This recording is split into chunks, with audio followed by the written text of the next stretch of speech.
ես պարոն Աշոտյանի հետ չեմ մրցի երբեք բարձրագույն եւ հատկապես Բոլոնյան գործընթացի եւ վերջերս Հայաստանում տեղ ունեցած շատ կարևոր իսկապես ներկայանալի սամիթի նպատակները, հաջողությունները եւ այլնի մասին, որովհետեւ ես այդ ոլորտը այնքան լավ չգիտեմ, բայց որպեսզի դրան հասնենք եվրոպական չափանիշներով բարձրագույն կրթության մարտահրավերներին դիմակայենք եւ ունենանք այդ բարձրագույն կրթությունը, մենք հանրակրթությունից պիտի սկսենք եւ որպես հանրակրթության ոլորտի մարդ ծառայող, ինչ ասեմ, սպասավոր, ես ավելի ուզում եմ խորանալ այդ մարտահրավերների վրա, բայց ես վերել եմ 2012-17 թվականի կառավարության ծրագիրը եւ մի կետ եմ ուզում ընդհանրապես կարդալ, ոչ թե հակադրվելու համար պարոն Աշոտյանին, այլ ընդհանրապես հիշեցնելու, թե մեր երկրում ինչպես է քաղաքականությունը մի գիշերում ուղղությունը փողեկներ փոխում։ Ուրեմն շատ կարևոր է մի քանի կառավարության կետերի մեջ ամրագրված է Եվրամիությանից սկսել խոր եւ համապարփակ ազատ առևտրի գոտու ստեղծման շուրջ բանակցություններ 2012-17 թվականի կառավարության ծրագիրը։ Հիմա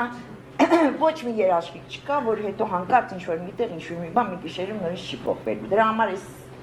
պարոն Աշոտյանի ոլորտն այնքան դեռ շատ լավ դիապետում է, ես չեմ, բայց ուզում եմ կրթության կրթական քաղաքականության մարտահրավերների մասին ասել։ Տեսեք, երբ պարոն Աշոտյանը ազգային ժողովում կրթության հանձնաժողովի նախագահն էր եւ մենք հանրակրթության մասին օրենքն էինք նախագիծն էինք պատրաստում, ես շատ համառորեն, սենց հետևողականորեն պարոն Աշոտյանին համոզեցի, որ առաջին բարեփոխման ծրագիրը հանրակրթության ոլորտի, որ կոչվում էր ինքնավարություն, դպրոցների ինքնավարություն, ինքնակառավարում, եկեք դա ամրագրենք օրենքով եւ որոշեցինք, որ դա ամրագրենք օրենքով, այսինքն դպրոցի տնօրենը խորհուրդը, կառավարման խորհուրդը ընտրի եւ պայմանագիր կնքի տնօրենի հետ։ Մարզպետին, այսպես ասած, կապը պորտալարը կտրենք։ Օրինակներ ունեինք, նախադեպեր ունեինք եւ պարոն Աշոտյանը շատ հավեսով արեցինք,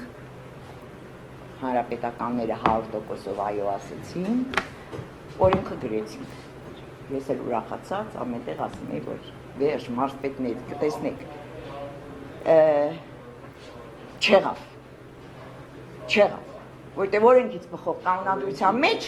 նորից օրենքի մեջ մտավ, օրենքը ընդունվեց 100%-ով, օրինակելի կանոնադրության մեջ գրվեց այն, ինչ որ ուզում էին հանրապետական մարզպետները։ Այս մի օրինակ։ Երկրորդ օրինակը 2011-15 թվականի կրթության զարգացման ծրագրում, որի հեղինակը պարոն Աշոտյանն էր, գրվեց, որ հնայի 4%-ը մինչև 2015 թվականը հնայի 4%-ը պիտի կրթությանը տրվի, չեղավ։ Երրորդ բանը, որ ուզում եմ ասել, դա այն էր, որ երբ էլի պարոն Աշոտյանը գնաց նախարար, արեց մի շատ հետաքրքիր քայլ։ Ինքը UNDP-ին եւ ես ինչա United National Educational UNESCO-ին, չգիտեմ ոնց, խնդրեց իրենք կատարեցին կրթության ոլորտի կարողությունների զարգացման կարիքների գնահատում։ Այսինքն շատ ճիշտ սկիզբ դրեց ինքը որպես նախարար եւ այս փաստաթուղթը հրապարակվեց 11 թվականին ու ես շատ ոգևորված ասում էի հիմա տեսնենք նախարարությունը ոնց պիտի փոխի։ Այս երեք օրինակի վրա չեղավ, որտեղ բոլոր դեպքերում կառավարությունը ասում է, բալը թանկ է։ Դե այստեղ այս առաջարկությունները, որ գրել էին, նախատեսում էին ֆինանսական ներդրումներ, բովանդակային փոփոխություններ, զարգացնել կարողությունները, նոր բաժիններ, հատկապես մոնիտորինգի նպատակով, մի խոսքով, փող էր պետք։ Այս երեք դեպքում էլ փողի խնդիր էր, չէ, առաջ դեպքում փողի խնդիր չէր, առաջ դեպքում ուրիշ խնդիր էր, բայց այդ խնդիրը պարոն Աշոտյանին չհաջողվեց հաղթահարել, պատճառը մեկն է, որտեղ այս պաշտոնը քաղաքական է։ Քանի դեռ քաղաքական է ոլորտի պաշտոնի գլխին կանգնած ղեկավարը, այո, այդ պաշտոնը կոչվում է քաղաքական, ինքը չի կարող հակառակ գնալ իր թիմին։ Ինքը կարող է ներսում կռվեց վարչապետի հետ, միսի հետ, ասեց այ մարդ, հետո ինձանից արդյունք եք ուզելու, հետո ասելու եք բան չի, այս մինչնաժամկետում գրել եք դժվարությունները սա, պիտի հաղթահարենք սա, վերջում ասելու եք, ինչի չհաղթահարեցի, կներեք, հա, բոլորս հասկանում ենք, եթե միտեղ ֆինանսի փոփոխություն, ֆինանս չի դրվում, ով ուզում է լինի, այնտեղ ինչ որ բան կփոխվի, չի փոխվի, բայց եթե այդ պաշտոնը լիներ ոչ քաղաքական, ինքը այդ ամբողջ բանը կբերեր հրապարակ, այդ բանավեճը, կասեր, որ տեսեք ժողովուրդ, ես կրթության զարգացման ծրագրում 4% եմ հաշվել, որ հասնեմ այս արդյունքներին, բայց այս կառավարությունը չի տալիս, կամ այնտեղ այս կարիքները, սա կարևոր փաստաթուղթ են, մարդիկ լուրջ արձանագրել են եզրակացություններ, առաջարկություններ են տվել, սա փող է, կառավարություն, եթե չեք տալիս, այդ նշանակում է կրթության նախարարության հզորությունը, ես չեմ կարող ավելացնել, և արդյունքը կլինի ինչպես միշտ, հա, և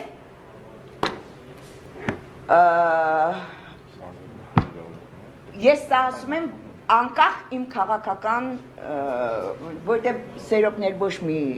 կուսակցության անդամ չի, բայց շատ հաճախ ես կարդում եմ Սերոպի ասածները, ոնց որ ես ասեմ, ոնց որ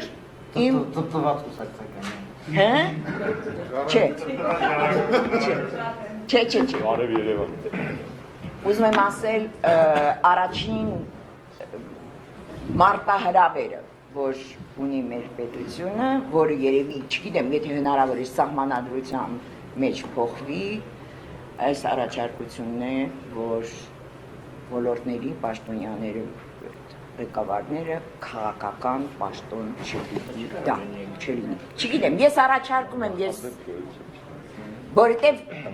շան գլուխը տեղ է թաղված, բոլորդ էլ լավ գիտեք։ Դե հիմա ես կարողա գլխի վրա ուզում եմ շրջել այդ սահմանադրությունը, որը վատ չի լինի, որտեղ ինչ որ առաջարկում է, էլի ինձ թվում է մեր պատկերացրածը չի, մեր երազածը չի։ Հաջորդ կարևոր մարտահրավերի մասին, որ ուզում եմ խոսել, ինչպես ասի, կոնկրետ կրթության ֆինանսավորումն է, ես բերել եմ միջնաժամկետ ծրագիրն եմ նայել, պարոն Աշոտյան, Էլի 4% չկա։ Չկա, միջնաժամկետ ծրագրի թվերը բերել եմ, բայց ուզում եմ ստեղ մի կարևոր բան ասել։ Միջնաժամկետ ծրագրում այսօր առավոտ կարդացել եմ, ուրեմն նախքան ծրագրավորման եղած վիճակ, առկա վիճակը, ինչ է նկարագրում է, ինձնից բեթարա նկարագրած։ Ես եմ գրել։ Այո։ Բայց ակնկալվողը էլի նույնն է գրած։ Այսինքն, ինչ որ գրել եք, որ այս խնդիրները կա, այն ոնց պիտի հասնենք դրան, այս թվերով, Կրղստան, 13 թվականին 2.4, կրթական ծրագրերի համար, ընդ որում սրա մեջ մտնում է հանրակրթություն եւ մասնագիտական կրթություն, 14-ին 269, մի քիչ բացացել է ինչ-որ անցած տարի, 15 թվին դարել է 251, 16 թվին 256, 17-ին 263 հնայի։ 18-ը չկա, 2.5 էլի 2.5-ը, ոյ, Վերջին միջնաժամկետը 16-18-ն է։ ընդդեղից եմ ուզում, լավ ինչ-որ է։ Մի խոսքով, ուզում եմ մեր հասարակությունը, սենց հրապարակային և պարոն Աշոտյանը, ասեն, ոնց կարող ենք այս ֆինանսավորման պայմաններում, ուրեմն միտեղ գրել են ուսուցչի աշխատավարձի մասին, ինչ-որ թվեր են գրել սենց մեծ-մեծ, իրականության մեջ տենց ստացող, թե լրիվ դրույք, գիտեք չէ հիմա 22 ժամ, առավելագույն աշխատավարձում է, երբ ինքը դասղեկ է, երբ ինքը մեթոդ միավորման նախագահ, երբ ինքը գրավորների համար փող է ստանում, հա? Հիմա դպրոցների երևի 20%-ն է, որ այդ գումարները տալիս է, մնացածները փող չկա, դասղեկության համար փող չեն տալիս, գրավորների համար փող չեն տալիս եւ այլն։ Հա, մեթոդ միավորման համար փող չեն տալիս։ Մեկ րոպե, այ, ես ափսոս։ Մի խոսքով ասածս, եթե ամփոփեմ հետևյալն է, որ մի կարևոր բան ասեմ, բայց մի հրաշալի բան են կարել պարոն Աշոտյանի հետ, դա 2014 թվականի դեկտեմբերի 1-ին ազգային ժողովում ընդունված հանրակրթության մասին օրենքում փոփոխությունները եւ լրացումներն են, որով Հայաստանի Հանրապետությունում կրթության քաղաքականությունը հայտարարվեց համընդհանուր ներառական։ Այս բառակապակցությունը շատերի մոտ մի տեսակ սենց բզիկ առաջացնում, բայց սա այն ճանապարհն է, որը մեր հասարակությունը բարիացնելու է, որը մեր հասարակությունը ավելի քաղաքացիական է դարձնելու, որը մեր հասարակության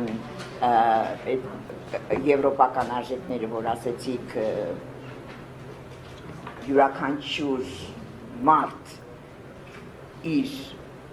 հնարավորությունների նկարագրի կարողություններին համապատասխան պիտի ստանա շարունակական կրթություն, այս